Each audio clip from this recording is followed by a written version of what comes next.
brilliant. I love it. And I guess that goes into that question that about the Zoom audition and how to approach a Zoom audition. I mean, this is, if you want to touch on that. Yeah, so, well, I guess it's just, we need to get used to it, because that's what's going to be happening now, unfortunately, I think. It's self-tapes.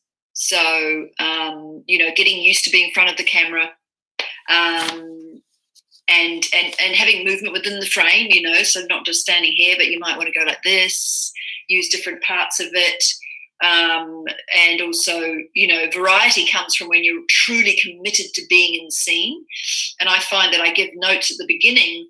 I might stop halfway through into when we're rehearsing, but then it rather than doing it at the end and saying, oh, do this, because then you're going in your left brain. And then people just try to do it, and that magic's kind of gone. But if you really activate at the beginning, and then it becomes this amazing thing that will be different each time. So the Zoom thing is just similarly to this, because it's great. We're used to, this is it. Like it's great. And I actually quite like the Zoom. So say when you have an audition on Zoom, what's good is you're quite close to the screen. So then when you're connecting to the reader that's on Zoom, it's here. It's quite intimate. So you don't need to push, or, you just really, truly placing your attention on the other person, having a strong point of view, and then reacting. Take it to the line. Take what you're thinking and feeling to the line, not plan, on that line I'm going to cry, on this line they would be feeling this. How does that person know? The character doesn't know until they're in it. They may not feel like crying. And it's always you. That's the other thing. There is no character, really. It's just you leaning into different parts of yourself. Not banging on a character, and, it just doesn't work anymore like that, I don't think. But, yeah, so the Zoom really is, and knowing, obviously, how most of us now know how to operate Zoom. So the only other thing is the split screen, say, with the casting person and but they'll take charge of it. So it's just being prepared when you're in the waiting room, and just maybe breathe down into your belly and your heart, and just be prepared, and just be your gorgeous selves, and just connect human to human, and really, just be yourself. Because that ease of being who you are, and if something goes wrong, rather than going, oh no, sorry, can I start again? Oh shit, I've fucked up. It doesn't, it's like, it's those moments, just breathe, and then, wow, because we don't know what's happening. We as casting directors, we're never looking to see whether you got the line right. We're just seeing if you inhabit, you're it. And when you truly bring yourself to it, wow, yay. You may not get that role. They go, oh, actually, gosh, Diane would be really great for this other role, because you're not doing a two-dimensional, idea of a character. You're coming in with all of you that's prepared to share your vulnerability. That's what we want to see. We want to see your vulnerability, which can be hard, but that's what the practice is. So that's why you need to be in front of your cameras a lot, doing scenes, doing little monologues, make stuff up, have Zoom sessions with your friends, get scenes. The more you're doing it, the less you're just going, oh yeah, it's just another thing. Yeah. Did that help? Yes, and you also touched on which one of the couple of the other questions you sort of touched on and covered there a little bit too, was showing emotions within it, and following the big print. Oh, yeah, where it says cry on this line, and that sort of thing. But it's interesting that, because we do need to say if you're auditioning for something and it's a scene where a woman breaks down, and that's part of the story, and obviously they need to, it's a murder mystery or something. You've got to use your common sense. Obviously, you're going to have to be upset at some stage, aren't you? You're going to have to bring it however you would be. So you may not be crying. You might be holding back the tears, but rage might come out, terror, whatever comes out. So that's what I mean about being emotionally engaged before, and it's not about playing an emotion, because I do that. I go, oh yeah, I can cry, I'll do that. So I play the emotion. It's trusting that you have with an activation beforehand, or just chatting about something. Have you ever experienced pain in your life or loss, whatever? And then have a chat. It's just a conversation, and then you go, you play out the scene. So when you're learning lines, and I still haven't done this myself, but what happens is when we learn lines, and if you learn it from the paper, and then you see the director notes, and then you see the gaps, you're programming your mind with those gaps. So when the director might say, oh, can you just close that up? Can you just flow on? And you can't, because you've programmed your mind. So some people say, get rid of all the direction, get rid of it all, write out all your dialogue, all one thing. Get rid of the punctuation. You can play with that. I didn't do that for mine this morning. Damn it! I should have. I never do any of the things I teach. What the? Anyway, and it's true, because then I go over and over the lines, and then suddenly I'm going, oh, I'm pausing in the same way I did last time, because I've learned it. Our minds are amazing. So it's good to learn lines with images, feelings, and sensations, and run around and do it in different ways, like be on the moon doing it. I don't know, do it as opera. So you just have fun and understand what the scene is. And more than likely, you've experienced a breakup. You've experienced, all sorts of things. So you've experienced siblings fighting. You've experienced being annoyed with mum and dad. You've experienced whatever. It's all in us. Yeah.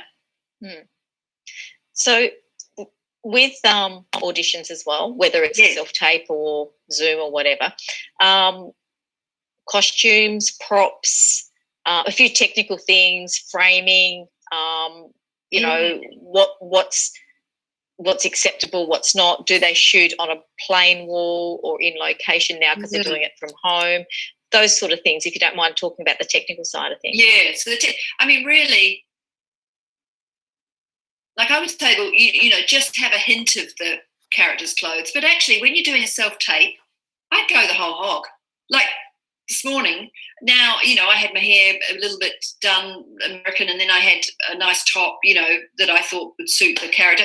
Contemporary, it's easy to do that, because then it's what would you wear in this situation? I actually think that's probably a good thing.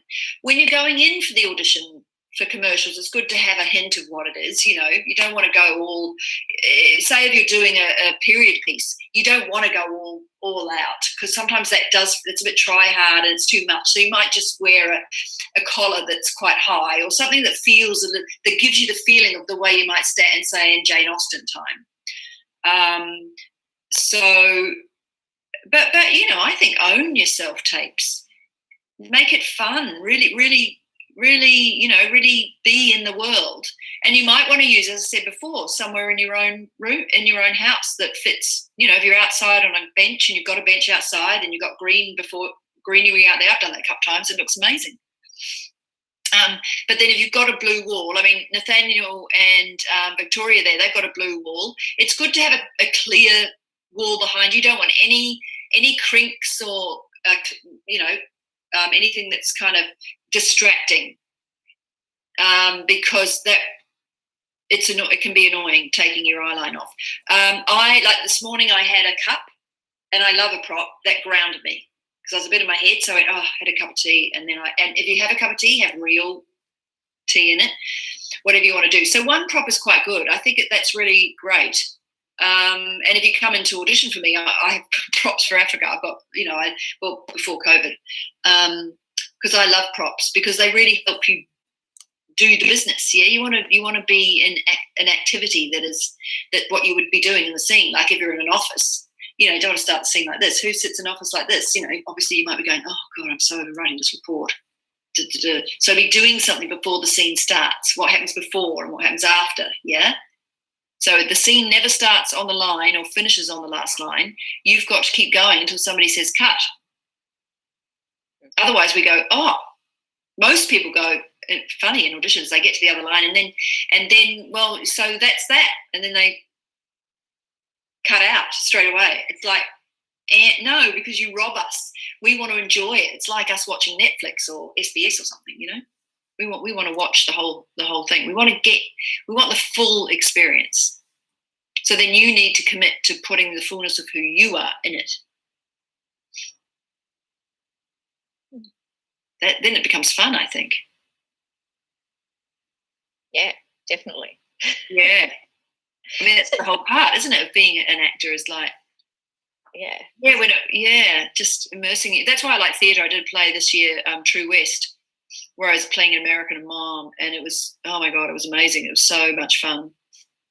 And yeah, it really, because I used to do a lot of theatre, but I haven't for years. So it was really, that was great. And just being able to rehearse for 3 weeks, and then, you know, because you really develop. I mean, it was me, obviously, but you become the character, you know. So it's really about embodying all that stuff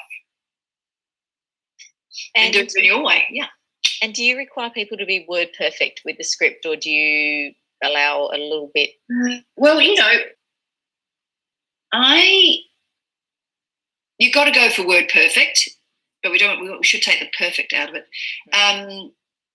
Yeah, they need to be, when you're auditioning, people, the director and the casting director, we need to know that you're going to be able to fulfill the scene, that, or say if you're auditioning for a part, that when you're on set, that you're going to be able to sustain a scene and a whole movie. So, you know, learning lines is part of the craft. So yes, you do need to. If in the audition room you don't, that's fine. Everybody knows it's a surreal experience. And it's better than to make shit up.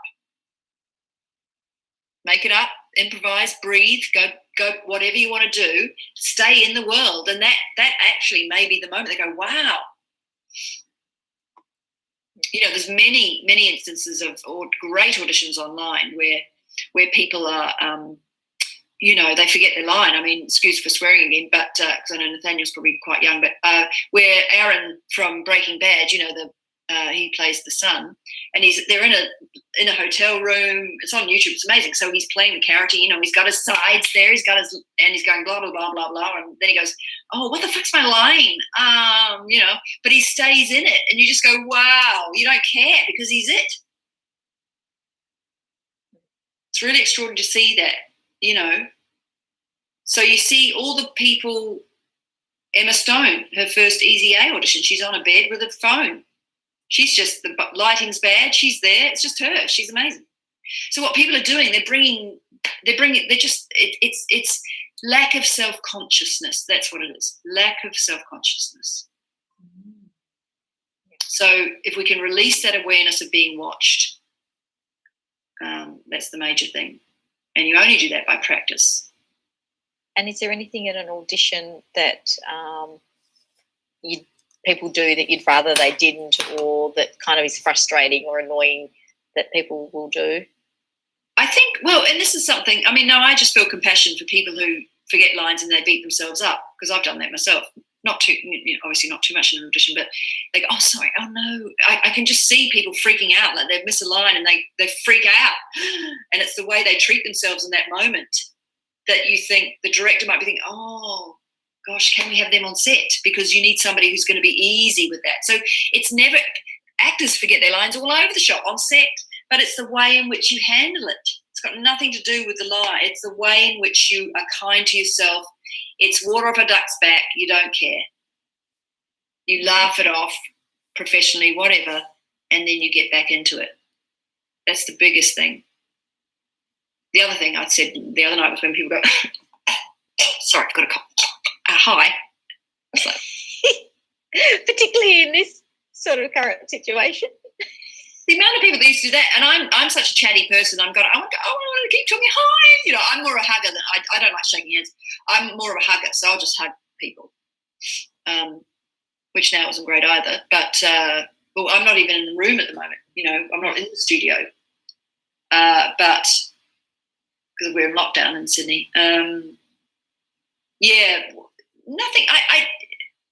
What annoying? Oh, when people talk about, like, you come in and you go, oh, I'm doing this and I've done that, and if you do it, it's just in the way you are. It's, you know, if you really up yourself and you're big noting yourself, I mean, even I can understand that because it means that you're actually, it's you're wanting more love. So that's okay. We're human. But sometimes people can be, and I guess it just comes from needing the role or wanting the role, which we all do want anyway. So you just want to be professional and relaxed and be your gorgeous self. No trying. Because when the director's in the room, they're... I said like that. Oh, yeah. Yes. Miss Piggy. I mean, sometimes I remember going in, and also in this waiting room, I remember going in, so I go, hi, before I go in for, playing somebody on TV or something, and then I get in the room and I think, I've just spent all my energy on all those people out there. Where's the world gone? So one day I went to, it was more a phase, I was in Reckoning playing Dr. Carol Brewer, tiny role, but it was fun. But that time I thought, right, I'm not going to speak to anybody in the waiting room. So I ignored all my friends and I walked and I went into a cupboard. So I worked on my character, I was in Dr. Carol Brewer and I had my point of view. And so I walked into a cupboard and hid until it was my time to come out. I came out and I nailed the audition. It was great because I had that world with me. Keep the world with you.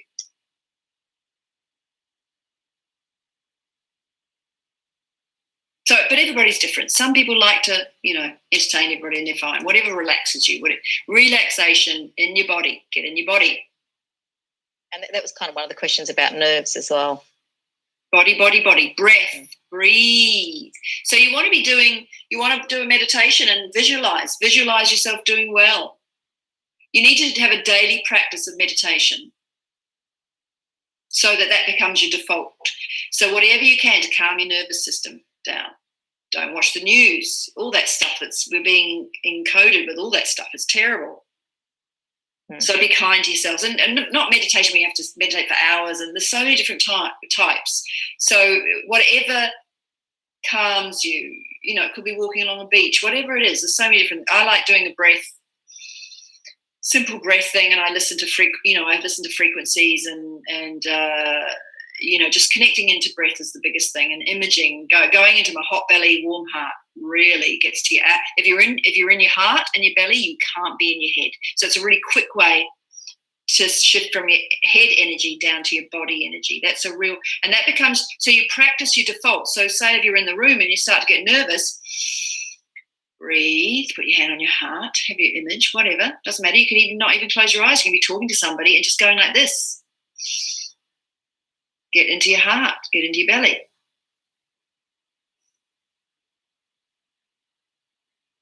I can feel it already. Oh, it feels so good. And the other thing is to make it about the other people. Don't make it about you. Be in service. Be in service to other people, not you. You just got to get out of your head. Nerves come from worrying about yourself and the outcome and the impact. So the people who are successful are people who don't care about them. I mean, although there are lots of narcissists in Hollywood, of course, but, so be of service and make it fun. So it's about, anyway, that's what I find helps me now if I'm in service. Like I've been in corporate jobs doing improvisations and, and people fall, because I'm quite good at comedy, and people falling about laughing, and yet I know I'm helping them. I couldn't care because it was about them. I did care a lot about them, but it wasn't about me. I wasn't aware of what I was doing, and I was channeling really. And that's what I do when I'm coaching, or now when I'm talking to you, I'm kind of giving it, it's not even channeling, but it's just being present with you and sharing whatever's coming through, because it's not about me. What a relief. So whatever you can do, make it not about you. Sounds good advice. Well, because then you're not in your head, as you said. Yeah, oh, God's sakes. Yeah, you're not thinking, do they like me? Is this right? Oh, my God, I wish they loved me. Oh, Mum and Dad didn't love me, so can you love me? Please, please, please validate me. Validate me. I've had my whole life like that. Because I'm human. We all have varying degrees of that. Because we all want to be liked on a certain level, like, different levels, but we all want to be liked at the end of the day. So, Jo, if you don't mind if we sort of talk about self-tapes, because obviously that's more and more happening with COVID. That's generally the first round at the moment seems to be a self-tape, and with lockdown, it's the only way of auditioning. What to you stands out as a great self-tape? What particularly do you want to see, and are there certain some technical things if you want to that people make the mistakes of doing with their self-tapes that they send in? Well, I once saw somebody film themselves up in the corner of a room, with a light, and how the hell they got. It was like, oh my God, what? Maybe they thought the light was better up there. I don't know, but camera was down here. It was really weird, but I think, yeah, just this framing is really good. See how I am now. Most of you are doing that, yeah? You don't want too much space above your head. And then feel free to move in the frame. So it's really good. See how I'm sitting now is quite good.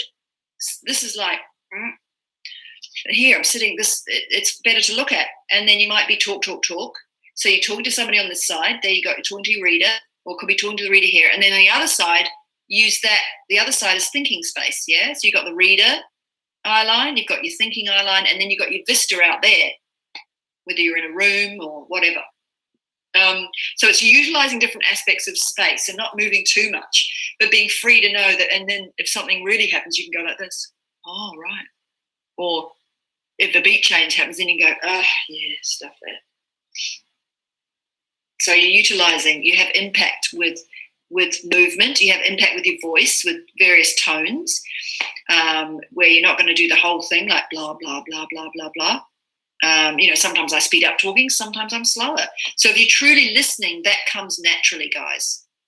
A lot of it with the listening, true body listening, takes care of the voice, takes care of all sorts of things, instead of going, oh, I have to talk slower, I have to, So really what I'm looking for is authenticity. I'm looking for, people being, like if I saw myself doing a tape like I am now, I'd get the gig.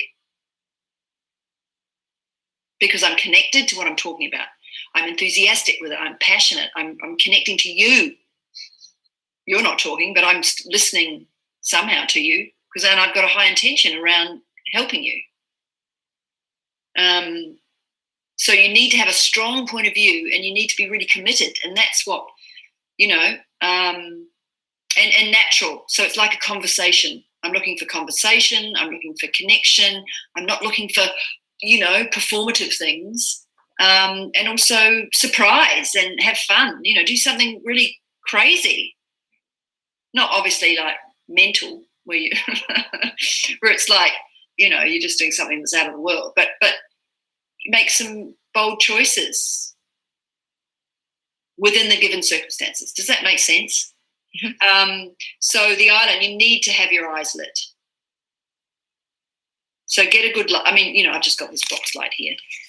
Got that, just that box light. I've got two of those. I've got a ring light, but just be careful when you've got the ring light on that sometimes that can wash you out too much, or you can see the ring in your eyes, and that's weird. That's too spooky. I did it with somebody.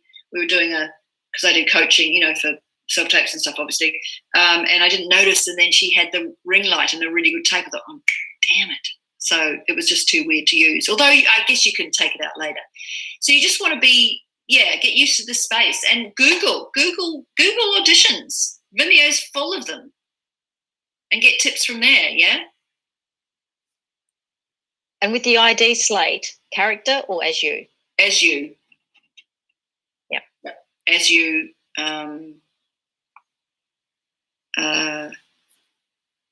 My cat wandered in once, which was quite fun. I just sent it in because I remember.